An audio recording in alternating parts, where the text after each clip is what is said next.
A creative outlet that I've really enjoyed in the past has been YouTube, and I've been concentrating on booktube and things I'm reading, and with Invisible Cities was looking at a few things that I'd been watching as well and other stuff like that. And I want to get more regular with doing that again, and I think I also would like to experiment with involving a little bit more of my professional life, like my illustration and stuff like that, into little vlogs and whatnot like this too.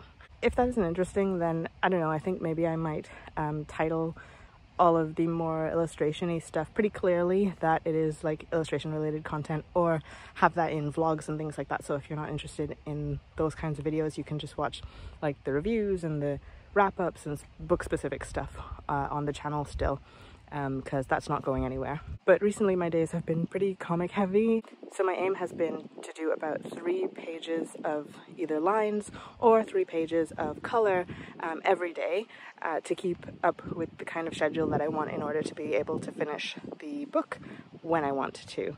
So I'm doing that, but I also have to look at the covers now, and the covers, since it's a duology, the covers have to be done together, so they look a little bit more like a series and like they actually go together, you know? So it's instantly recognizable to readers when they're looking for the second book on the shelves. It's very clear, like, oh, that's book 2. So I'm looking at trying to make the title branding, I guess, feel cohesive and feel quite strong, and also looking at making the cover feel like it's encompassing all of the fun that the actual comic has in store. So yeah, it's just been an interesting process looking at how to get those kinds of things across. And it's something that, I mean, obviously I've done lots of book covers before, but I think this feels a little different because I'm so invested and have been so invested for so long in this comic project. I've spent like the last 2 years working on it already, and it's going to take up most of this next year as well. But I think besides that, working on a long form comic of this nature, you kind of start feeling like you have to get hints of every single thing that's like interesting or cool or whatever in the book, and I think I'm just my first draft sketch I sent to my agent, and I think I was just overloading the image with just too many things. So I've stripped that back. I've sent my agent another crack at this cover sketch just to see what he thinks. He seems to think it's going in the right direction, but I feel like it's not quite there yet. I'm gonna do some tweaking on the title branding, like I said, and see if that kind of convinces him over to it, because I mean, I don't know, it's just really hard, and I just want to hit on something that works sooner rather than later, obviously. And I'd like to get that done by the end of this month, January. Hopefully that's possible. I guess we'll just have to see.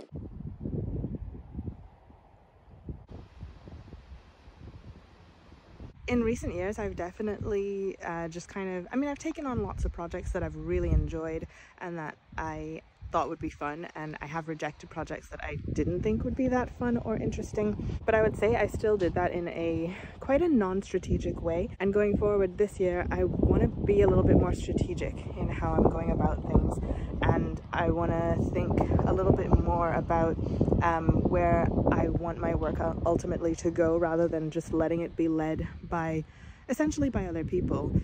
Even though I'm checking those things, I think I want to push a little bit more in a specific direction this year and just see what happens there.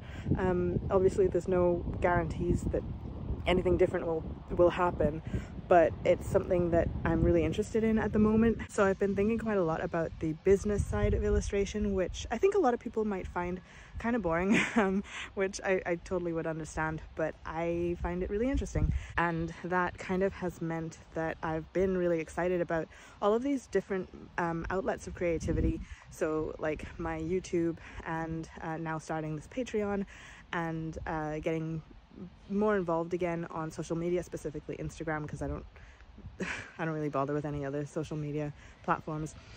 But all of these kinds of things I'm really excited about. So doing more fun stuff with video. Also thinking about getting into other media just for fun, not necessarily to tie into my professional work, but for example, I'm thinking about just trying my hand at painting, or maybe trying a ceramics class or something like that.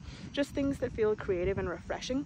Those are the kinds of things that I'm looking at doing this year, and that are really exciting me this year as well. And another thing that's really interesting me is the idea of documenting all of that. So I think I'll probably put some of that content on YouTube, and maybe some of it that I think is like too niche, like illustration specific niche kind of thing, on Patreon probably.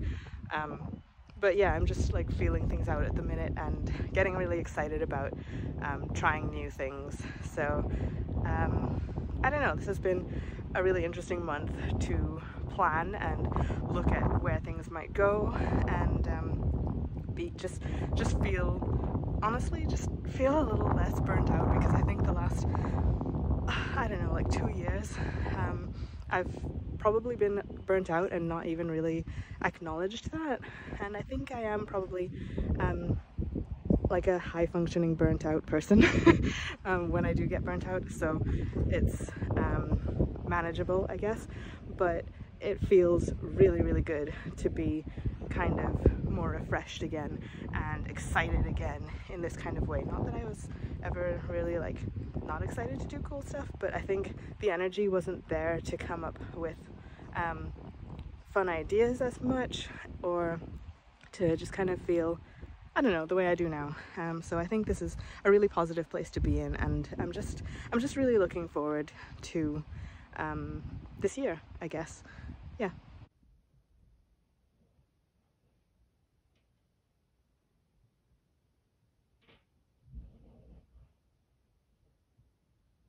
I got an injury in December which stopped me from running for a little while, and I've only just started back this week.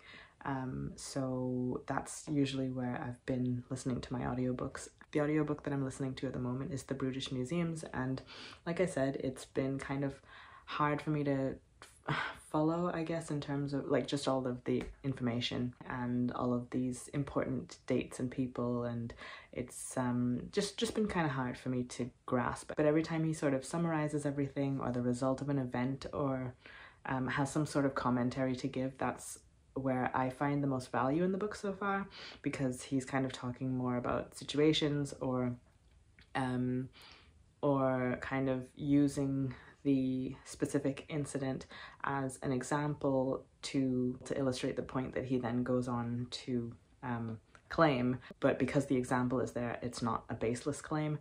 So I'm still gaining a lot from it, but yeah, it is just very frustrating, I guess, just knowing that all of this information is really valuable, and maybe I could use it myself in discussion if only it would stay anchored in my mind, which currently it's not. But it has made me think a lot about situations of oppression and imperialism and aggressors and that kind of thing, especially in the current political climate with what's happening in the Middle East right now with Israel and Palestine.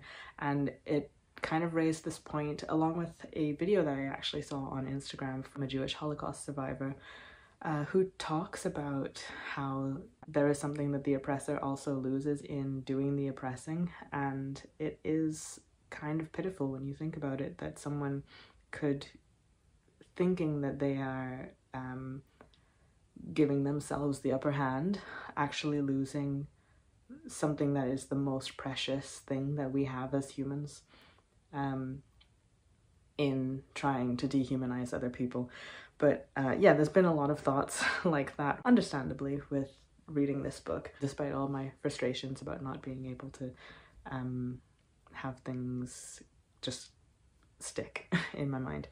I'm not sure what I'm doing here with this group of videos. I'm just experimenting with trying to get back into the swing of uploading, editing, experimenting with how I want to construct these videos, and formats that make it easier for me to share, because I think there's also something to be said about when I do a review video, I tend to feel like I have to cram everything in there, and any thoughts that I have later that develop from I don't know, other inputs, or even just from thinking for longer on that book, feel like I can't mention them or something. I know it's kind of, it doesn't make sense, but it kind of feels like this was the review and anything that isn't encompassed in this is just irrelevant.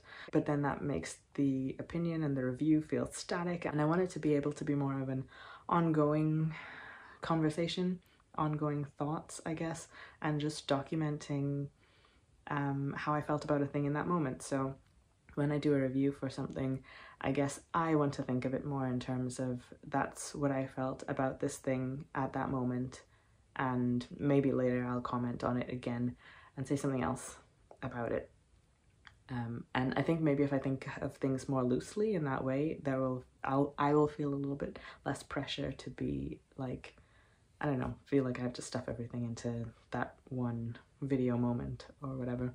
I don't know if this is making sense, but that's kind of where my thoughts are right now. And like I said, I'm focusing on general documentation of what I'm thinking about these things that I'm reading, and just general documentation of my life right now, I guess, in some way. Though that also feels sort of navel-gazy to say, but that is something that I've been thinking about. And I guess that part is pretty But yeah, I'm gonna leave that there. I have 2 more pages of lines left to do on the comic for today, and after that I think I'm either gonna edit some stuff or maybe do some sketching. I don't know. I'll see.